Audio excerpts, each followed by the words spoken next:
Sa gabi ng Maynila, ang mga ilaw na niyan ay nagkikislapan, at ang masiglang atmosfera ay hindi kailanman humuhupa. Sa Tambayan Bar, isang modernong bar na nakatago sa masiglang lugar ng Makati, si Joaquin Ramirez, ang batang presidente ng Maharlika Holdings na kilala sa pagiging playboy, ay nasa sentro ng pansin. Ang tawanan, pag-uusap, at tunog ng mga baso na nagkakatamaan ay umaalingaw sa pagitan ng usok ng sigarilyo. Si Joaquin, na may mapanuksong ngiti at kumpiyansa, ay abala sa isang mapanghamong laro ng beer pong. Sa gitna ng kasiyahan, tumunog ang kanyang telepono. Sa kabilang linya ay si Sofia Reyes, ang seryoso at dedikadong assistant niya.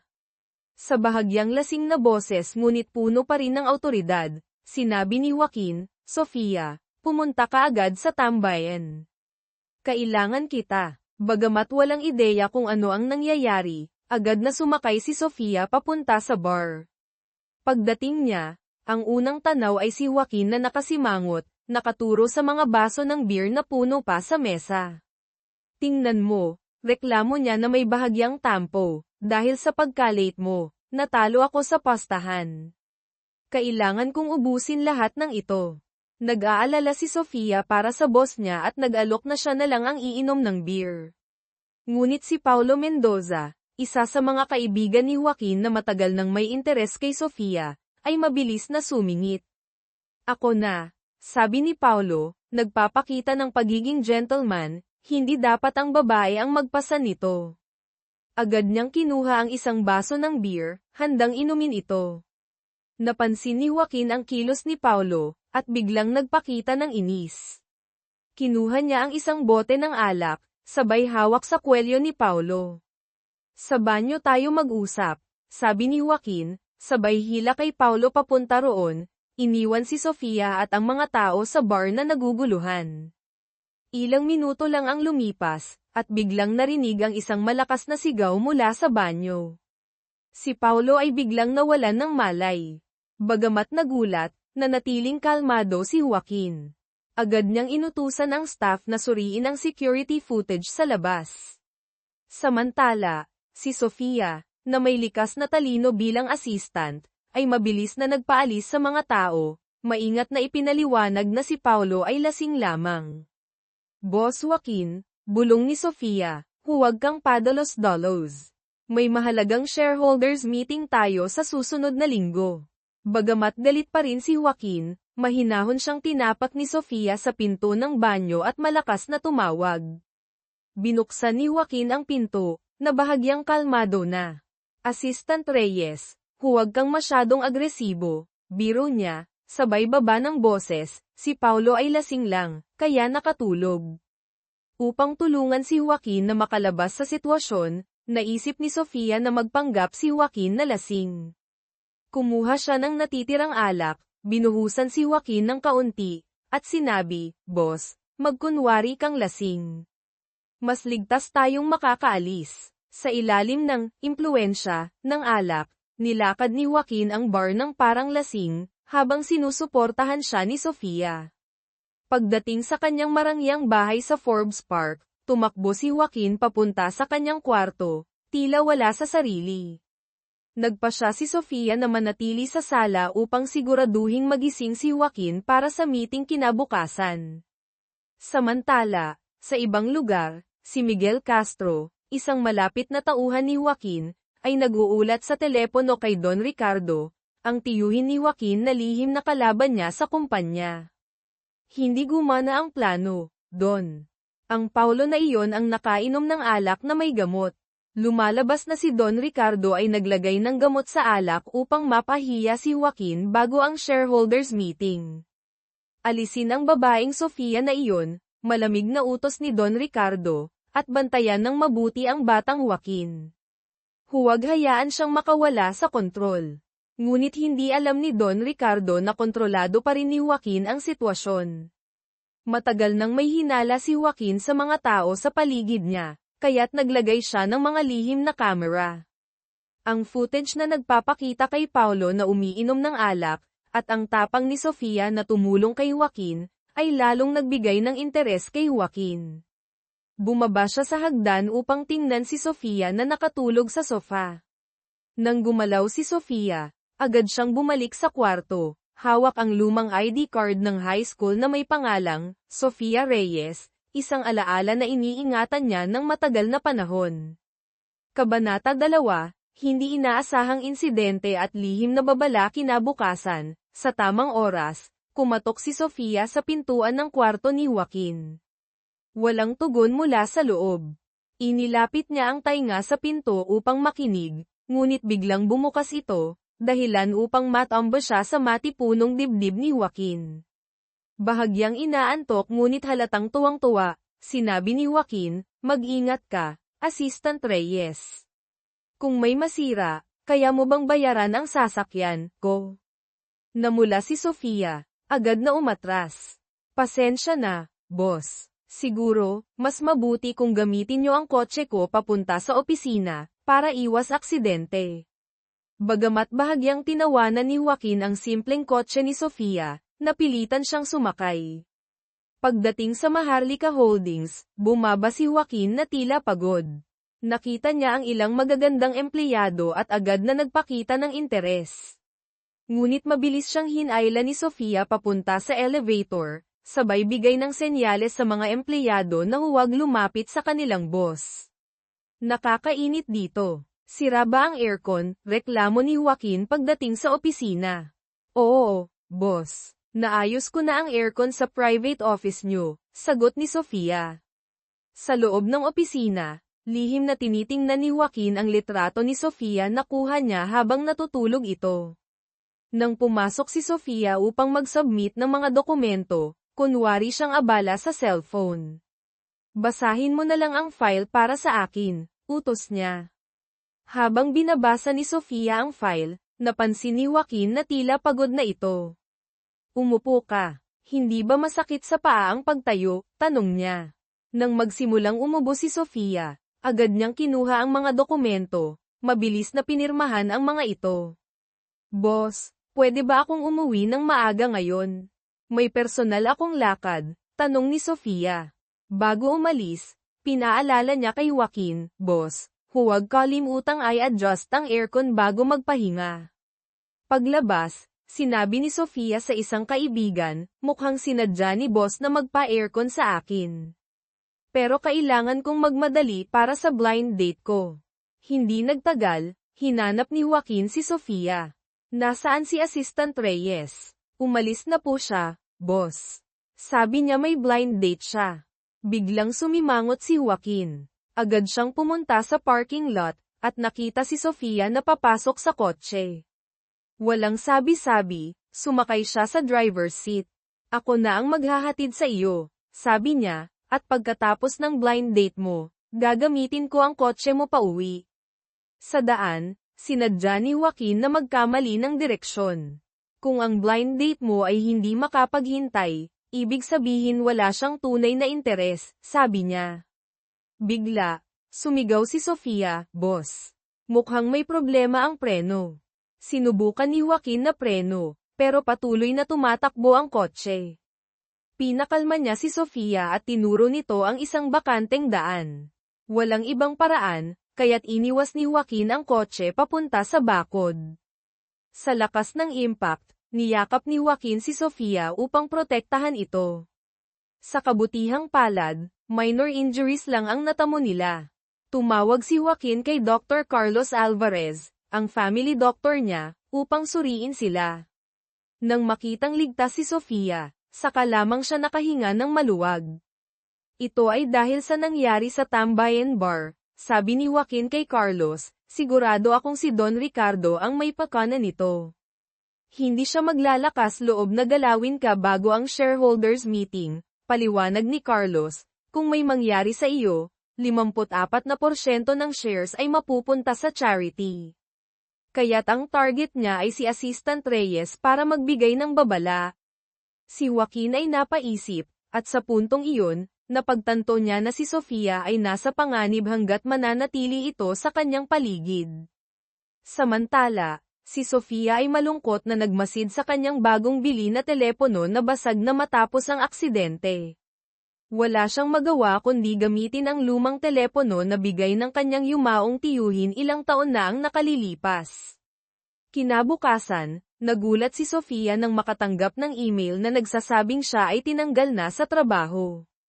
Agad siyang pumunta sa opisina, at walang pag-aalinlangan, dumiretso siya sa kwarto ni Joaquin. Bakit? Bakit mo ako tinanggal? Tanong niya, puno ng galit.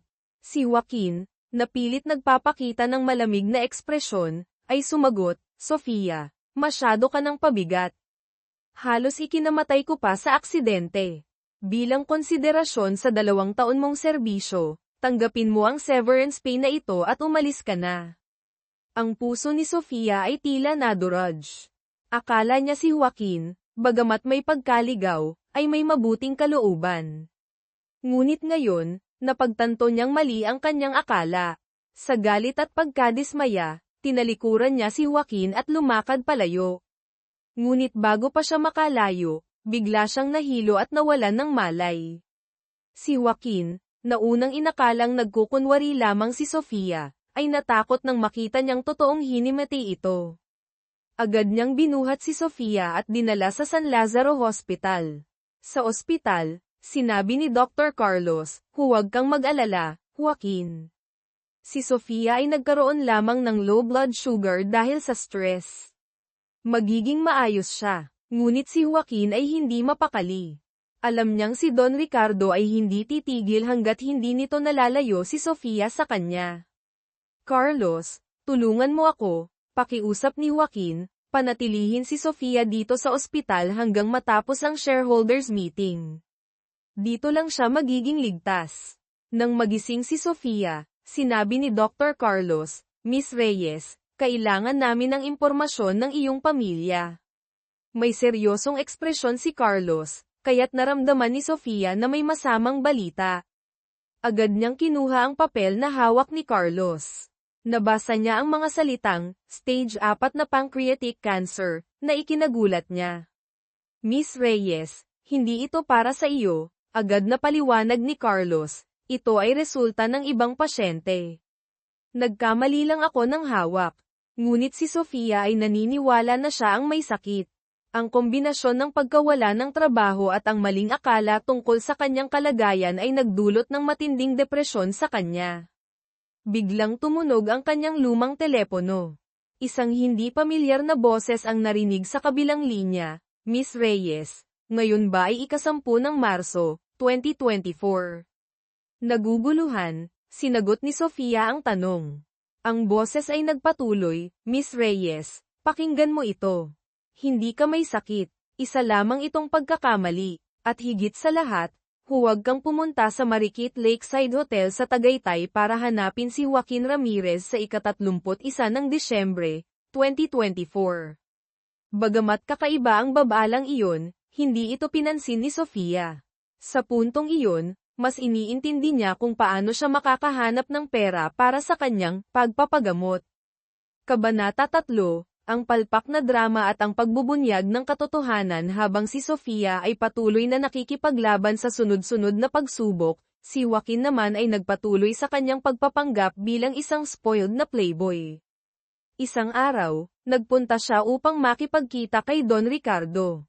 Uncle Ricardo, reklamo ni Joaquin, gusto kong bumili ng pinakabagong supercar, pero ang mga accountant mo ay palaging nagbibigay ng problema. Ayaw nila aprobahan ang budget.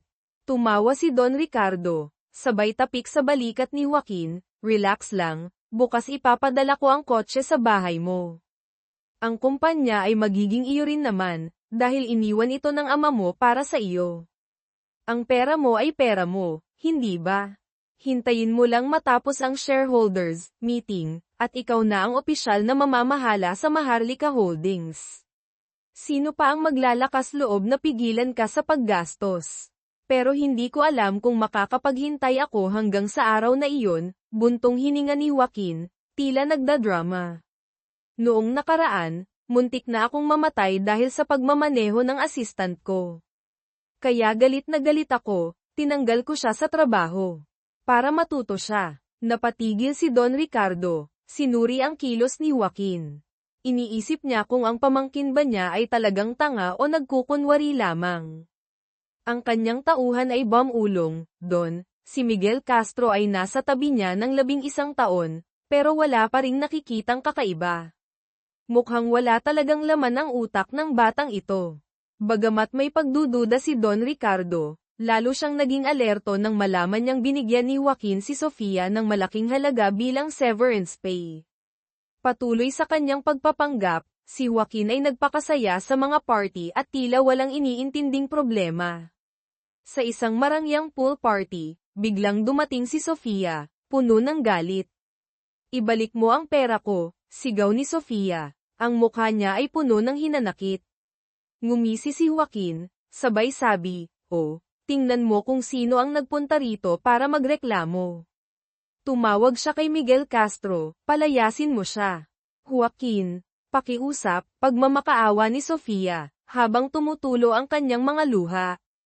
Hindi siya pinansin ni Joaquin, tumalon siya sa pool at nagpatuloy sa pakikipaghalakhakan sa mga bisita. Sa gitna ng eksena, lumapit si Paulo Mendoza, na ngayon ay gumaling na, at inalok si Sofia ng trabaho bilang kanyang bagong assistant.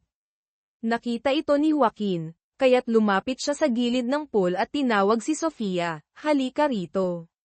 Nang makalapit si Sofia, bumulong si Joaquin sa kanya, ngunit bigla niyang itinulak ang ulo ni Sofia sa tubig. Ubot-saksak si Sofia, ngunit ang kanyang mga mata ay puno ng galit. "May pancreatic cancer ako. Kailangan ko ng pera para sa pagpapagamot," sigaw niya, halos mawalan ng pag-asa. Natigilan si Joaquin sa sinabi ni Sofia, ngunit agad niyang ibinalik ang kanyang malamig na ekspresyon. "Hindi ko pinaniniwalaan yan. Ubusin mo ang bote ng alak na ito, at bibigyan kita ng pera." Bagamat nanginginig, kinuha ni Sofia ang bote ng alak at ininom ito ng walang pag-aalinlangan. Habang ginagawa niya ito, biglang bumalik sa alaala ni Joaquin ang isang mahalagang tagpo mula sa nakaraan. Noong araw ng pagkuha niya ng assistant, agad niyang nakilala si Sofia, ang batang kapitbahay na minsang kumatok sa kanyang pintuan noong siya ay nasa pinakamadilim na panahon ng kanyang buhay. "Pangako mo sa akin, Joaquin, huwag kang sisuko. Sa susunod na linggo, sabay tayong manood ng meteor shower, ha?"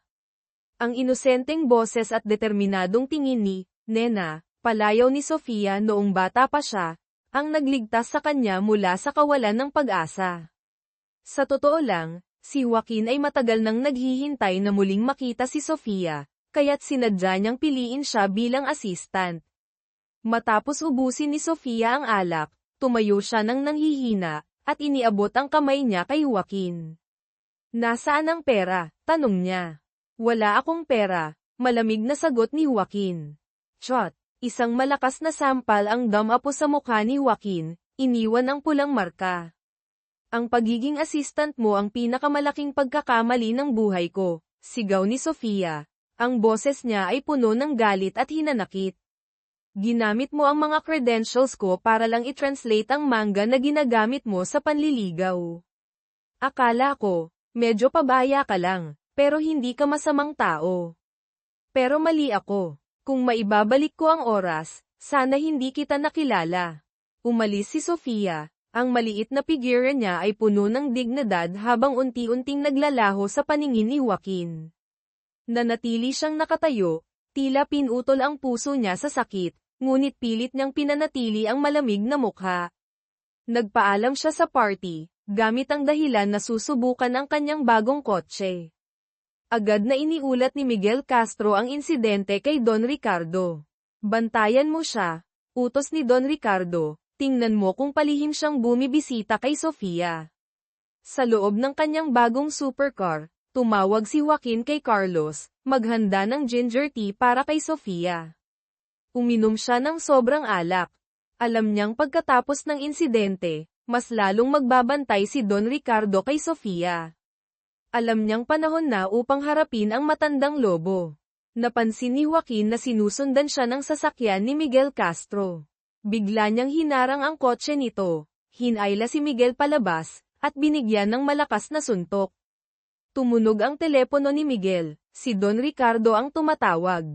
Agad na kinuha ni Joaquin ang telepono. Bakit mo pinapakialaman ang buhay ko at ni Sofia, Uncle Ricardo? Malamig na tanong ni Joaquin. Tumawa si Don Ricardo sa kabilang linya, puno ng kumpiyansa. Pamangkin, pagkatapos ng shareholders meeting, wala nang magagawa ang testamento ng ama mo para protektahan ka. At alam mo ba, ang pagkamatay ng ama mo, hindi iyon isang aksidente. Tumigil saglit si Don Ricardo, sabay dagdag, pumunta ka sa The Acacia Club ngayong gabi. Mag-usap tayo. Pagkatapos, ibinaba ni Don Ricardo ang telepono, at inutusan ang tauhan niyang si Benjo, ihanda ang lahat. Siguraduhin na pipirma si Joaquin sa kontrata ng paglipat ng shares ngayong gabi. Samantala, tumunog muli ang lumang telepono ni Sofia. Ang parehong misteryosong boses ang narinig, Miss Reyes, inuulit ko, hindi ka may sakit. Para patunayan ko, isulat mo ang numerong ito at bumili ng tiket sa loto ngayong gabi, Jess ng numero. At tandaan, huwag kang pumunta sa The Acacia Club ngayong gabi. Mapapahamak si Joaquin. Biglang natapos ang tawag dahil naubusan ng baterya ang telepono. Pagkatapos nito, pumasok si Dr. Carlos sa kwarto ni Sofia. Miss Reyes, oras na para sa pagkuha ng wisdom tooth. Wisdom tooth? Tanong ni Sofia, naguguluhan. Bakit hindi mo nagamutin ang cancer ko? Kinuha niya ang dalawang resulta ng pagsusuri, ang isa ay nagsasabing may cancer siya, at ang isa ay normal at hinarap si Carlos. Bakit hindi ka nagsasabi ng totoo? Kung hindi mo ipaliwanag ito, isusumbong kita. Napabuntong hininga si Carlos at nagpakumbaba. Miss Reyes, ang pagpanatili sa iyo sa ospital ay para sa kaligtasan mo. Narito ang mensahe ni Joaquin para sa akin, Carlos, alagaan mo si Sofia. Huwag hayaan siyang mapahamak. Bagamat hindi niya lubos na naiintindihan ang intensyon ni Joaquin, nagdesisyon si Sofia na lumabas ng ospital. Palihim na nag-text si Carlos kay Joaquin upang ipaalam ang sitwasyon. Nagpunta si Sofia sa Aling Nenes Karinderya malapit sa bahay niya, at umorder ng mainit na wonton soup. Sa background, ang TV ay nagpapakita ng lotto draw. Bigla niyang naalala ang numerong sinabi ng misteryosong boses. Agad siyang bumili ng tiket gamit ang eksaktong numero.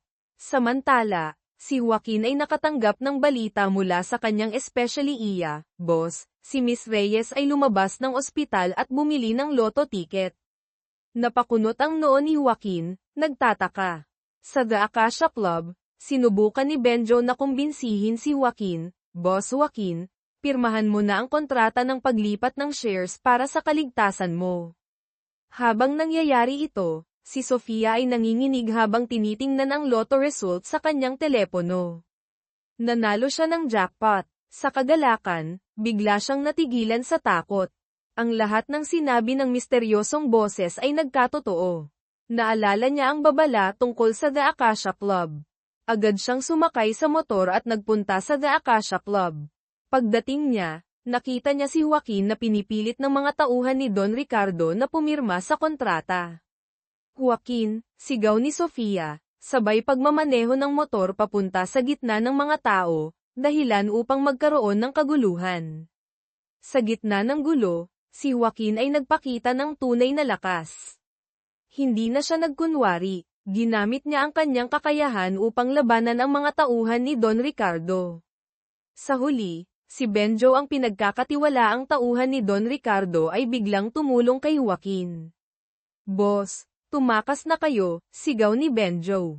Si Benjo pala ay matagal ng tauhan ni Joaquin na naka-infiltrate sa grupo ni Don Ricardo. Hinayla ni Joaquin si Sofia palabas. Nakakita siya ng isang malaking motor na nakaparada. Sakay na, sigaw niya. Hinayla niya si Sofia, pinayakap ito sa kanya, at mabilis silang umalis. Sa likod, si Benjo ang humarang sa mga tauhan ni Don Ricardo.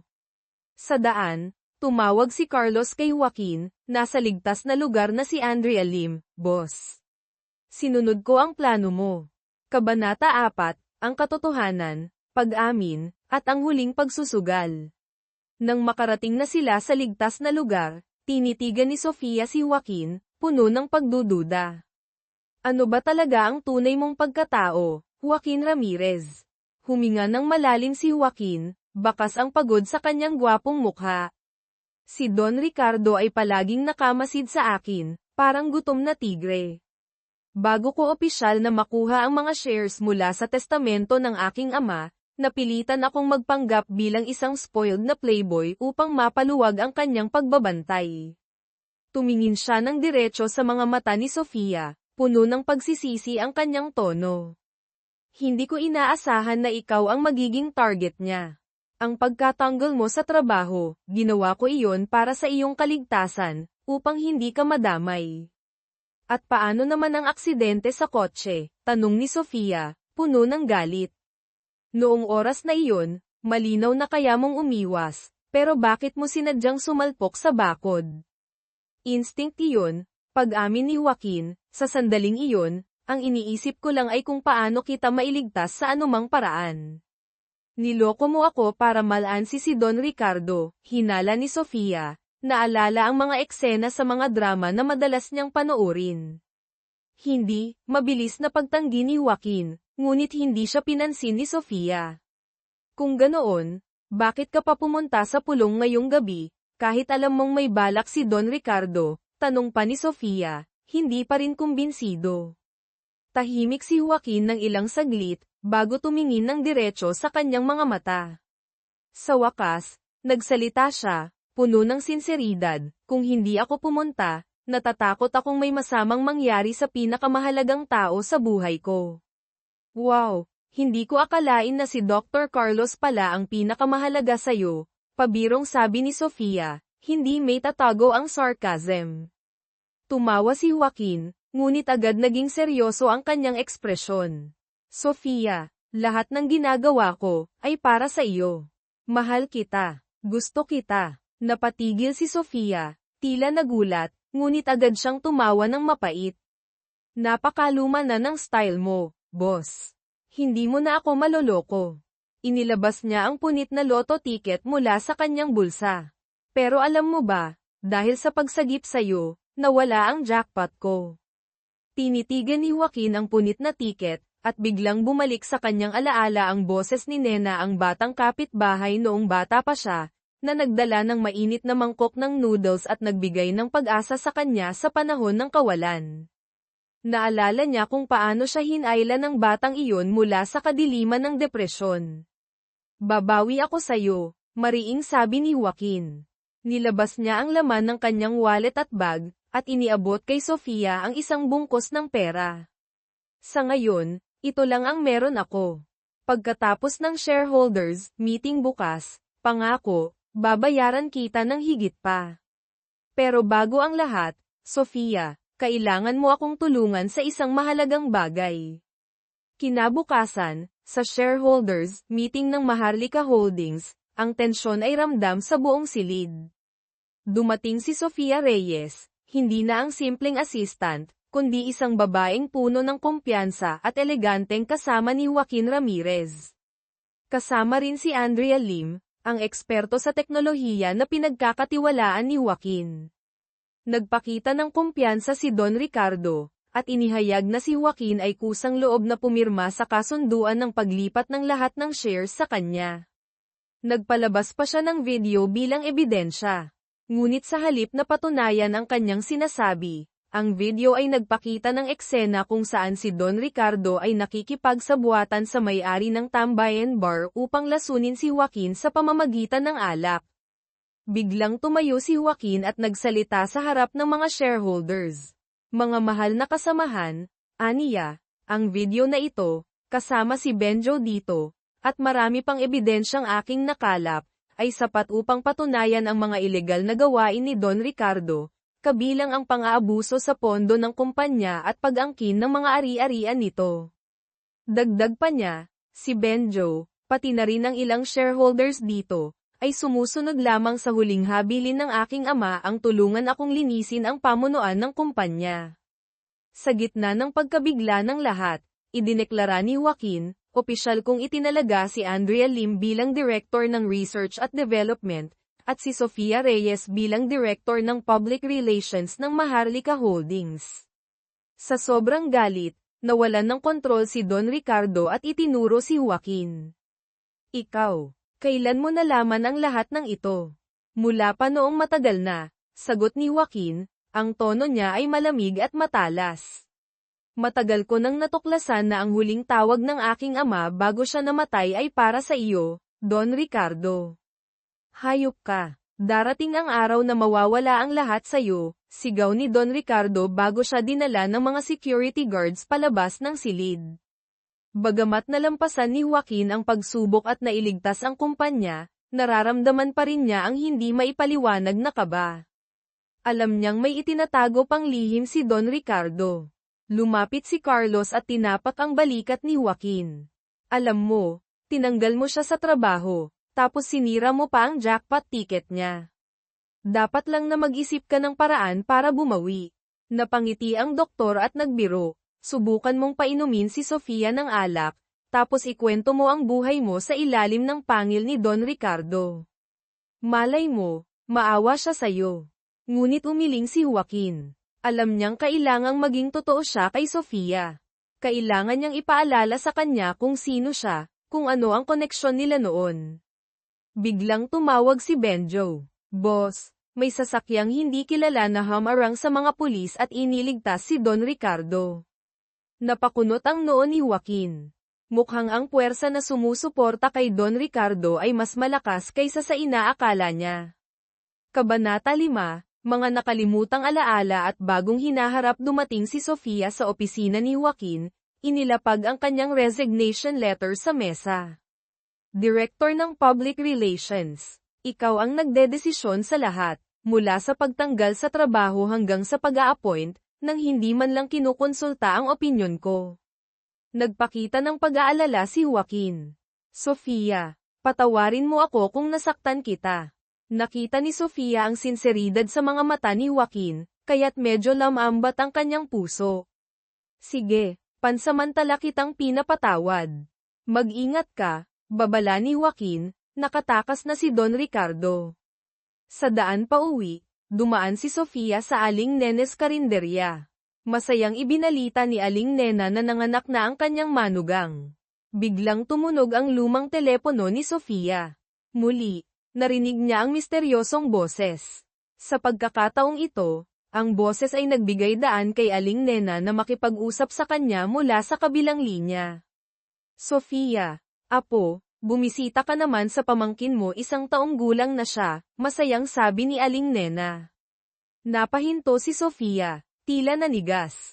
Ang misteryosong boses, iyon pala ay si Joaquin Ramirez mula sa hinaharap, taong 2025. Ang lumang telepono na ito, sa hindi maipaliwanag na paraan, ay nakakonekta sa 2 magkaibang timeline. Hindi ko pwedeng sabihin ang lahat, mabilis na sabi ni Joaquin ng 2025. Araw-araw, 1 beses lang ako pwedeng tumawag, eksaktong 12:00 ng tanghali. Sofia, huwag kang aalis sa Maharlika Holdings. Doon ka ligtas. Biglang naputol ang tawag. Nagdesisyon si Sofia na ipagpatuloy ang kanyang trabaho sa Maharlika Holdings. Sinimulan niyang baguhin ang imahe ni Joaquin, tinulungan siyang pumili ng mga damit na mas propesyonal at angkop para sa mga panayam. Anong gusto mo pang baguhin sa akin? Tanong ni Joaquin, habang malumanay siyang nakatingin kay Sofia. Kailangan mas malapit ang imahe mo sa publiko, sagot ni Sofia. Simulan natin sa estilo ng pananamit. Naging headline sa mga pahayagan ang balita tungkol sa opisyal na pag-upo ni Joaquin Ramirez bilang presidente ng Maharlika Holdings. Ang kanyang bagong imahe mas maayos, propesyonal, at puno ng potensyal ay naging usap-usapan. Ipinahayag ni Joaquin ang kanyang plano na mag-focus sa pananaliksik at pag-develop ng quantum communication technology, isang ambisyosong larangan na naglalayong lampasan ang limitasyon ng oras at espasyo. Upang mas maipakita ang kanyang pagiging pangkaraniwan, dinala ni Joaquin si Sofia sa isang lugar kung saan sila nagmasid ng mga halaman at isda. Itinuro niya ang isang puting loro sa loob ng hawla. Tingnan mo ang ibon na ito. May naaalala ka ba? Natawa si Sofia. Parang katulad ng makita, na kaluluwa ng boss ko. Pinilit niyang mag-pose si Joaquin sa tabi ng hawla upang kuhanan ng litrato bilang bahagi ng PR materials. Pagkatapos, nagpaalam si Sofia na mauuna nang umalis. Habang palihim na sinusundan ni Joaquin si Sofia, tinawagan niya si Carlos. Bakit kaya hindi niya naalala ang puting loro noong bata pa siya? Pare-pareho lang naman ang itsura ng mga puting loro sa mundo, sagot ni Carlos, na tila walang pakialam. Nakita ni Joaquin si Sofia na nakaupo sa isang kafe kasama si Ethan David, ang lalaki mula sa Blind Date dati, na isa ring empleyado ng Maharlika Holdings. Narinig niya ng bahagya si Ethan na sinasabi na may iniibig siyang ibang babae ngunit hindi siya tanggap ng pamilya nito, kaya't nais niyang makiusap kay Sofia na tumulong sa pagpapanggap. Biglang nag-init ang dugo ni Joaquin. Tingnan mo, talagang karibal, bulong niya kay Carlos sa telepono. Kung ganoon, sabihin mo na ang nararamdaman mo. Huwag kang magtago, parang asawang nahuli ang asawa sa akto, sagot ni Carlos, tila ng asar. Naglakad si Joaquin papunta sa mesa ni Sofia, ngunit biglang nagring ang kanyang telepono. Tumanggap siya ng mensahe mula kay Sofia, "Boss, pakisuot ang salamin mo.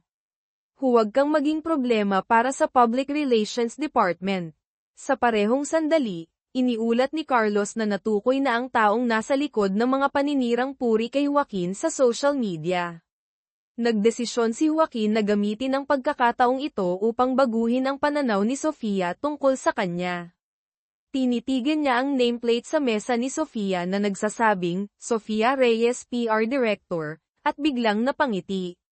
Naalala niya ang araw noong bata pa sila, nang si Nena, ang batang Sofia, ay lumapit sa kanya upang humingi ng tulong dahil inaapi siya ng ibang bata. Ipinakilala ni Sofia ang sarili bilang kapitbahay sa ibaba ng building, at tinawag siyang, "Kuya Joaquin, Ate Joaquin." Sa timeline ng 2025, si Joaquin nang hinaharap ay biglang nakaramdam ng mga bagong alaala na nabubuo sa kanyang isipan, mga alaala ng Joaquin ng 2024. Napangiti siya, dahil sa wakas, mukhang nagbabago na ang kasaysayan. Samantala, sa 2024, muling nabuhay ang lumang isyo tungkol sa pagiging party boy ni Joaquin sa Tambayan Bar. Siguradong may taong sinasadya ang lahat ng ito, mariing sabi ni Sofia. Hiniling niya kay Joaquin na makipagkita sa dalawang babaeng nabanggit sa tsismis upang linawin ang sitwasyon. Bago pa man dumating si Sofia sa meeting place, inutusan na ni Joaquin ang dalawang babae, Sisi at Coco, na ipaliwanag na walang anumang malisyosong koneksyon sa pagitan nila. Ngunit biglang dumating si Cassandra Lopez, ang childhood friend at dating karibal ni Joaquin na kara-rating lang mula sa ibang bansa. Galit na itinapon ni Cassandra ang bungkus ng pera sa mga babae. "Umalis kayo sa harapan ko. Cassandra, huwag mo nang sayangin ang oras mo sa akin," malamig na sabi ni Joaquin. "Mula pa noong bata tayo, gusto na kita, Joaquin," mariing sabi ni Cassandra. "May mahal na akong iba," sagot ni Joaquin ng diretso. Biglang dumating si Sofia, at malambing na kinawit ang braso ni Joaquin. "Mahal, bakit mo hinarap ang dalawang babaeng ito nang hindi sinasabi sa akin?" Tumawa ng mapait si Cassandra. "Kung magpapanggap, gawin ninyong maayos, Joaquin. Sinabi ko sa boyfriend ko na makipagkita sa kanila upang tuluyang tapusin ang anumang koneksyon," sagot ni Sofia ng may kumpiyansa. "Hindi pa rin ako kumbinsido," sagot ni Cassandra, na may ngiti ng pang-aasar. "Bakit mo hinahayaan ang girlfriend mo na magsuot ng sapatos na mukhang fake?" Hindi natinag si Sofia. "Alam mo ba, ang pagbibigay ng sapatos ay may ibig sabihin tiyak na paghihiwalay.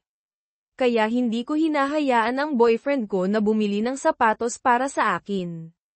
Ngumiti si Joaquin habang tinitingnan si Sofia, at ipinakilala siya, "Ito si Sofia Reyes, ang assistant ko.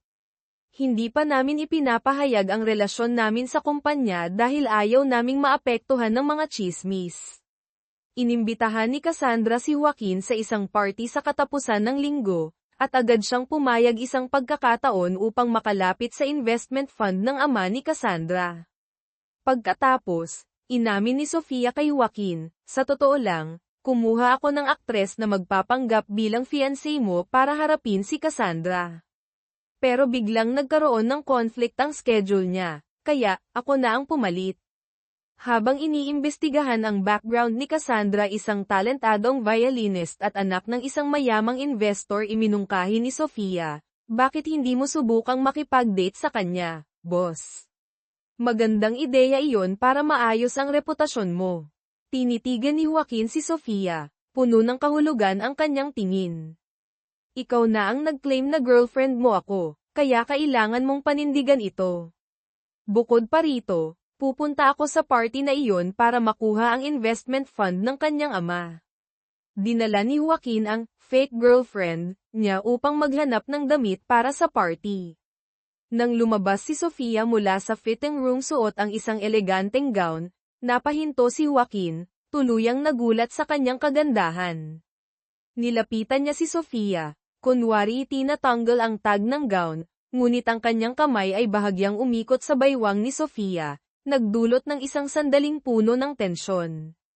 Naalala ni Joaquin ang kahulugan ng tiyakon sa pagbibigay ng sapatos, kaya't nagdahilan siya na ang gown ay masyadong mahal upang bilhin. Ngunit nagmatigas si Sofia, ayaw niyang magpalit ng ibang gown. Tinitigan siya ni Joaquin, at biglang nagkaroon ng isang matapang na ideya. Kabanata 6, ang laro ng pusa't daga at bulong ng nakaraan. Sinubukan ni Sofia na tumayo mula sa upuan, ngunit bahagyang nawalan siya ng balanse dahil sa kanyang sapatos na mataas ang takong. Agad siyang inalalayan ni Joaquin. Ako na, sabi niya, sabay yuko upang maingat na tanggalin ang sapatos ni Sofia. Pinalitan niya ito ng flat shoes na inihanda niya. Sino ang mag-aakala na ang bad boy na presidente ay may ganitong malasakit, iniisip ang pagod ni Sofia sa pagsusuot ng high heels. Sa marangyang party ni Cassandra Lopez, ramdam ang tensyon nang dumating sina Joaquin at Sofia. Ipinukol ni Cassandra ang isang malamig na tingin sa kanila, ngunit hindi may tatago ang bahagyang inis sa kanyang mga mata. Isang maliit na regalo para sa iyong pagbabalik, sabi ni Joaquin habang iniaabot ang isang bote ng mamahaling alak. Si Sofia mismo ang pumili nito. Ngumiti si Cassandra ng formal. Kung ganoon, Sofia, samahan mo ako sa pagputol ng cake. Pasensya na, hindi pwede, magalang na pagtanggi ni Joaquin. Allergic ang girlfriend ko sa mga dekorasyong bellflower sa cake. Nagsimula ang bulungan ng mga bisita sa paligid. Si Reyes talaga, napaka-strategic. Pati boss niya, nakuha niya. Narinig ni Joaquin ang mga usapan at tumalikod, nagsalita ng malakas upang marinig ng lahat, sa halip na magtanong kung bakit ang isang babaeng mabuti tulad ni Sofia ay nakipag-date sa isang tulad ko. Tanungin ninyo ang sarili ninyo kung kailan kayo huling kumita ng ₱1 ng patas, sa halip na umasa sa pamilya ninyo. Ang tingin niya ay matalim habang iniikot ang paningin sa mga tao. Nagpapanggap kayong moralista, pinapuna ang girlfriend ko na mahal ang pera. Bawat peso na kinikita ni Sofia ay bunga ng kanyang pagsisikap. Sa totoo lang, sana mas maging interesado siya sa pera ko, para may dahilan akong umasa sa kanya. Sa relasyon na ito, ako ang kailangang magporsige upang maabot si Sofia Reyes. Hinailan niya si Sofia palapit, inilagay ang kamay sa baywang nito. Opisyal kong ipinapahayag, si Sofia Reyes ang girlfriend ni Joaquin Ramirez.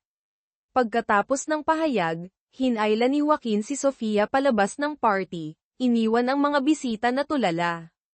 Pagdating sa sasakyan, tumingin si Joaquin kay Sofia, puno ng sinseridad ang boses. Sofia, patawarin mo ako sa mga nangyari dati. Umiling si Sofia, ngumiti ng magaan. Wala na iyon. Tapos na tayo doon. Biglang lumapit si Don Rafael Lopez, ama ni Cassandra. Joaquin, narinig ko na mayroon kang bagong girlfriend. Magandang gabi, Don Lopez, magalang na bati ni Joaquin. Lumapit din si Cassandra, pilit na nakikipag-usap kay Sofia. Sa hindi inaasahang pagkakataon, Isang tagahanga ni Cassandra ang lumapit kay Sofia at humiling na kuhanan siya ng litrato. Ngunit ang tagahanga ay mayabang at bastos, pinilit si Sofia na lumuhod upang makuha ang perfect angle. Hindi pa man nakakagalaw si Sofia, nagsalita na si Cassandra, puno ng awtoridad, "Sino ka para utusan ang tao ko ng ganyan?" Pinaalis niya ang tagahanga, pagkatapos ay tumingin kay Sofia, may halong komplikadong emosyon. "Inaamin kong gusto ko si Joaquin. Pero ayoko ng mababang paraan. Gusto ko siyang makuha ng patas." Nang sila na lang ang magkasama, tumunog ang lumang telepono ni Sofia. Muli, narinig niya ang pamilyar na boses mula sa hinaharap. "Sofia, nasaan ka?" "Malapit ako sa Marikit Lakeside Hotel," sagot ni Sofia. "Umalis ka dyan kaagad," sigaw ni Joaquin ng 2025, puno ng takot sa boses. "At tandaan, huwag mong ipaalam ang tungkol sa teleponong ito kahit kanino." Biglang naputol ang tawag. Sa kabilang banda, si Joaquin ay nakikipag-usap kay Don Rafael. "Pasensya na po kung hindi ako nakadalaw nitong mga nakaraang buwan. May mga taong sinusubaybayan ako." Tumango si Don Rafael, ang matalik na kaibigan ng ama ni Joaquin. "Alam kong gusto mong ipagpatuloy ang pananaliksik sa quantum communication para tuparin ang pangarap ng ama mo. Sabihin mo lang kung may kailangan ka." Habang naghihintay sa sasakyan, napansin ni Sofia si Don Ricardo na palihim na pumapasok sa lugar ng party. Agad niyang naramdaman ang panganib at tinawagan si Joaquin, ngunit hindi ito sumagot. Nagdesisyon si Sofia na hanapin siya. Sa hindi inaasahang pagkakataon, nakasalubong niya si Don Ricardo malapit sa swimming pool na tahimik. Nakita siya ni Don Ricardo, at agad nagpakita ng malupit na intensyon. Walang sabi-sabi, hinablat siya ni Don Ricardo, itinulak sa tubig, at kinuha ang kanyang bag bago tumakas. Sa timeline ng 2025, si Joaquin ng hinaharap ay gumagamit ng isang espesyal na kagamitan upang makita ang mga nangyari sa nakaraan. Nakita niya ang sarili niya, Joaquin ng 2024, na tumalon sa swimming pool upang iligtas si Sofia. "Nagbago na ang kasaysayan," sigaw niya, puno ng tuwa. Ngunit biglang dumating ang masamang balita mula kina Carlos at Andrea. "Sofia, 1 taon na siyang patay, Joaquin. Naaksidente siya sa bahay noong Marso taong 2024. Nanlumo si Joaquin. 2 oras na lang ang natitira bago ang eksaktong oras ng trahedya ni Sofia ayon sa lumang timeline. Kailangan niyang gumawa ng paraan." Balik sa 2024, dinala ni Joaquin si Sofia sa San Lazaro Hospital. Sa kabutihang palad, bahagya lang siyang nalunod at nakaranas ng matinding takot. Dumating si Andrea upang bisitahin siya, dala ang video mula sa CCTV malapit sa swimming pool, na hindi napansin ni Don Ricardo, na nagpapakita kung paano iniligtas ni Joaquin si Sofia. Ang lahat ng pangunahing kamera sa paligid ng pool ay sinira ng sinadya, sabi ni Andrea. "Si Don Ricardo ang may kagagawan," mariing sabi ni Sofia. "Kinuha niya ang bag ko. Nandoon ang lumang telepono na napakahalaga." Hiniling niya kay Andrea, "Pwede mo bang kunin ang telepono sa sasakyan ni Joaquin? Kailangan kong tumawag sa isang tao." Habang nasa parking lot, ginamit ni Andrea ang kanyang talino sa teknolohiya upang makuha ang telepono. Nakita niya ang lumang telepono at, dala ng curiosity, sinagot ang tawag. Pagkatapos ng ilang segundo, nag-iba ang ekspresyon ni Andrea. Sa bahay ni Sofia, dinala siya ni Joaquin upang magpahinga. "Bakit ka bumalik sa hotel ng mag-isa?" tanong ni Joaquin, halatang nag-aalala. "Natakot ako na baka ikaw ang mapahamak," mahina niyang sagot. Biglang tumawag si Andrea gamit ang telepono ni Carlos. "Joaquin." Ang tumawag sa lumang telepono ni Sofia, sinabi niya na kailangang sabihin mo sa kanya, huwag umuwi ngayong gabi. Nagulat si Joaquin, tumingin sa paligid ng apartment ni Sofia. Napansin niya ang isang anino sa labas ng bintana. Agad siyang pumasok, ngunit nakatakas na ang hindi kilalang tao, iniwan ang kwarto na magulo. Sa takot para sa kaligtasan ni Sofia, dinala niya ito sa kanyang bahay sa Forbes Park upang pansamantalang tumira. Andrea ibinalik ang sasakyan kay Joaquin at inabot ang lumang telepono kay Sofia. Kaibigan mo, anong sinabi niya? Tanong ni Sofia na may halong pagkamausisa kay Andrea. Bahagyang nag-alinlangan si Andrea, naalala ang banta ng lalaking tumawag sa telepono, kapag hindi mo naiparating kay Sofia Reyes na huwag siyang umuwi ngayong gabi, buong mundo ang makakaalam na hanggang ngayon, ako, si Joaquin Ramirez, ay hindi pa nakakaranas ng mga bagay-bagay. Napilitan si Andrea na magsinungaling, tinanong lang niya kung kumusta ka. Pagkapasok ni Sofia sa bahay, tumingin si Joaquin kay Andrea at sinabi, umuwi ka na. Ako na ang bahala sa kanya. Sa loob ng bahay, nagtanong si Sofia ng may pag-aalinlangan, mayroon ka bang pangtanggal ng make-up? Ang bahay ko ay walang gamit pambabae. Sagot ni Joaquin ng may katiyakan. Sisi at Coco ay mga aktres lang na kinuha ko para sa palabas. Pagkatapos mahuli si Don Ricardo, tapos na ang kontrata nila. Sa wakas, naipaliwanag niya ang lahat kay Sofia. Habang si Sofia ay nasa banyo, tumawag si Joaquin kay Carlos. Nako, pare, pahiramin mo naman ako ng tips para sa stage ng pagsasama ng crush. Grabe ka naman. Ang mga kaibigan mo na stranded sa kalsada, hindi mo man lang tinulungan, pero ang love life mo, todo effort, reklamo ni Carlos, ngunit nagbigay pa rin ng payo, kailangan mong lumapit, gumawa ng skinship, nang hindi inaasahan, para kiligin siya. Agad na sinubukan ni Joaquin ang payo ni Carlos. Habang naghahanda si Sofia ng hapunan, lumapit si Joaquin, kunwari ay kukuha ng gamit, ngunit sinadyang malaglag ang basket ng itlog. Nang yumuko si Sofia upang pulutin ang mga ito, pinigilan siya ni Joaquin. Ako na. Napansin niya ang maliit na sugat sa kamay ni Sofia dahil sa piraso ng shell ng itlog. Maingat niyang hinawakan ang kamay ni Sofia at hinaypan ang sugat. Nagulat si Sofia, agad binawi ang kamay, namumula ang mukha, at sumimangot, ikaw na ang maglinis ng kalat mo. Sa hapunan na inihanda ni Joaquin ng may pagkamadali, nagtanong si Sofia, pwede bang magpalitan tayo sa pagluluto? Hindi pinapayagan ng pamilya ko ang mga babae na magluto, sagot ni Joaquin, ngunit idinagdag, ito ang unang beses na nagluto ako sa bahay. Natawa si Sofia, bakit kailangan mong i-emphasize ang unang beses? Pati na rin ang pagiging unang babae na natulog sa bahay mo. Ngumiti si Joaquin, ang tingin ay malayo. Naalala mo ba noong bata ka? Tumatakas ka sa mga naniningil ng utang ng tatay mo at pumupunta sa bahay namin. Sa totoo lang, hindi ikaw ang unang babae. Ikaw lang ang nag-iisang babae, Nena. Napahinto si Sofia. Nena, siya. Salamat, Kuya Joaquin, bulong ni Sofia. Dahil palagi mo akong pinoprotektahan. Habang naliligo si Joaquin, tila nagmumuni-muni siya sa mga sinabi ni Carlos, grabe si Carlos, puro kalokohan. Andrea ay nagpadala kay Joaquin ng video na nagpapakita ng eksena kung paano itinulak ni Don Ricardo si Sofia sa swimming pool. Na-trace ko na ang schedule ni Don Ricardo.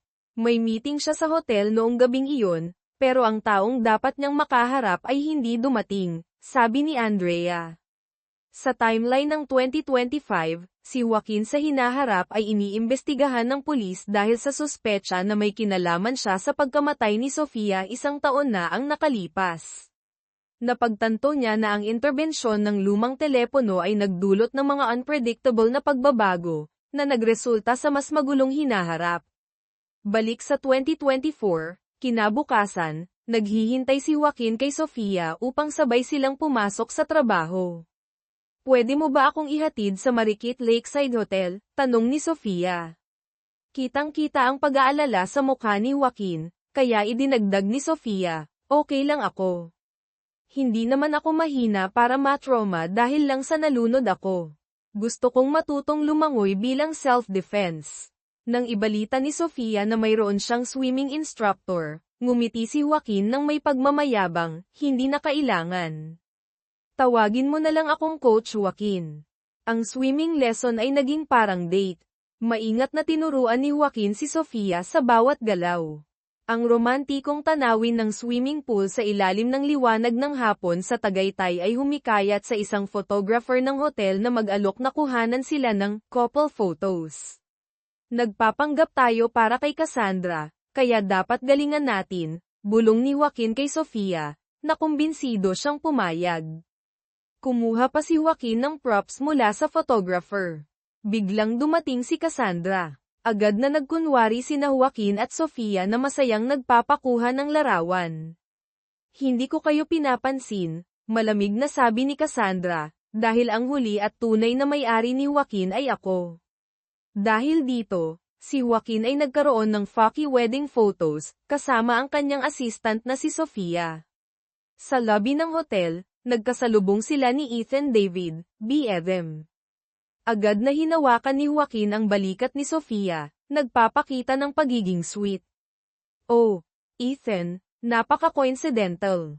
Nandito kami ng girlfriend ko para mag-relax. Dahil sa sitwasyon, napilitan silang manatili sa hotel ng isa pang gabi. Sa kwarto ng hotel, ipinakita ni Joaquin ang sofa na may nakalatag na kumot at unan. Dito ako matutulog. Biglang kumatok si Cassandra, nagdala ng midnight snack upang magmanman. Napansin niya ang sofa at ngumiti ng mapanukso. Agad na nag-improvise si Joaquin. Kasi nanood ako ng pelikulang Spring Night is Hard to Come, kaya medyo, na-absorb ko ang vibe. Hinawakan niya ang kamay ni Cassandra at dinala ito palabas. Huwag mo na kaming istorbohin. Pagbalik sa kwarto, nakasuot lamang si Joaquin ng bathrobe. Namula si Sofia at sumigaw, ikaw ba, ganito lang ang suot mo tapos haharap ka kay Cassandra. Tumawa si Joaquin, lumapit kay Sofia, at binuhat ang kumot sa sofa, itinapon ito sa kama. Siyempre, kailangan kong takpan ang mata niya. Tulad ng inaasahan, si Cassandra ay paulit-ulit na nagdadala ng cake, bulaklak, at pagkain upang magmanman. Hindi na matiis ni Sofia ang abala. Kaya naisip niya ang isang plano. Kumuha siya ng kahon ng kondom na inihanda niya, pang-emerhensya, at idinikit ito kay Joaquin. Tumawag siya sa reception, pakidala po ng dagdag na kondom sa room 307.